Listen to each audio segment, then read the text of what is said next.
Hi నమస్తే welcome to Mara media. నేను మీ కేవీఆర్. గతంలో తెలంగాణలో రేవంత్ రెడ్డి సర్కార్ కోల్పోయిన తర్వాత రాష్ట్ర వ్యాప్తంగా ఒక పెద్ద దుమారం, అంటే పోలీస్ శాఖ నుంచే హోంగార్డులు, కింది స్థాయి కానిస్టేబుల్ వాళ్ళ భార్యలందరూ కూడా రోడ్ల మీదకి వచ్చి పెద్ద ఎత్తున ఆందోళన చేయడం అప్పట్లో పెద్ద సంచలనం అనమాట.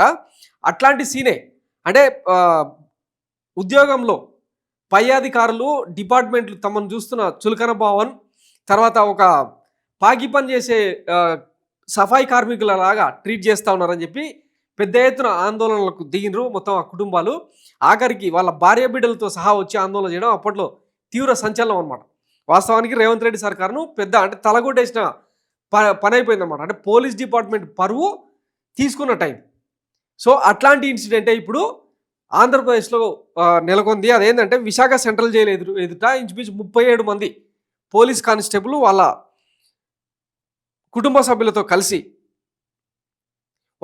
సభ్యులతో కలిసి ఆందోళన చేస్తూ ఉన్నారు. దానికి కారణం ఏంటంటే ఆ జైలర్ పెడుతున్న టార్చర్ కారణంగా జైల్లో ఖైదీలాగా బట్టలిప్పి చెకింగ్ చేశారంటూ కుటుంబ సభ్యులతో సహా ఆందోళన తెలిపిన వార్డర్స్ అండ్ హెడ్ వార్డర్స్ 37 మంది వార్డర్స్తో పాటు మరో 29 మంది, మొత్తం 67 మంది బదిలీలు హోంమంత్రిని కలిసి ఫిర్యాదు చేసిన వార్డర్స్ అండ్ హెడ్ వార్డర్స్ అనమాట.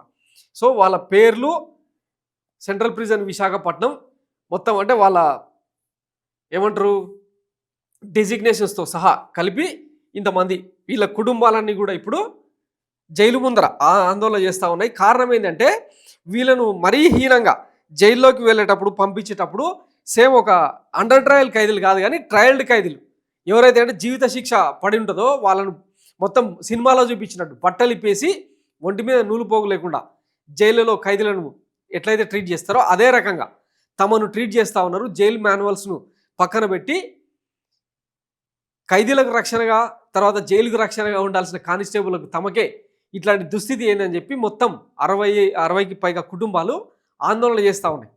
దీని మీద మరి హోంశాఖ మంత్రి, ఎందుకంటే జైళ్ళ శాఖ ఆమె పరిధిలోనే ఉంటుంది కాబట్టి ఆమె ఏం చేస్తుందని చూద్దాం.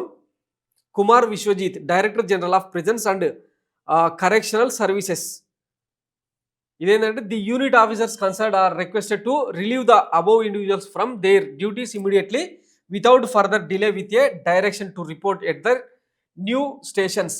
The dates of relief and joining of the above individuals should be reported to this office in due course. So వీళ్ళను ఉన్న పలంగా బదిలీ చేసి సస్పెండ్ చేసి ఇప్పటికీ జాబులు ఇవ్వకపోవడం వల్ల తమ కుటుంబాలు వీధిన పడతాయని చెప్పి in view of the administrative convenience the following attachment orders are issued. So ఇది జైళ్ల శాఖ విడుదల చేసిన లిస్ట్ అనమాట. ఇంతమందిని బదిలీ చేస్తున్నాం, ఏకకాలంలో ఇంతమందిని బదిలీ చేయడం ఏంది?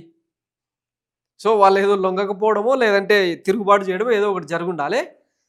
సో పోలీస్ యంత్రాంగంలో ఇట్లాంటి దాష్టికాలు జరుగుతూ ఉంటాయి అన్నమాట.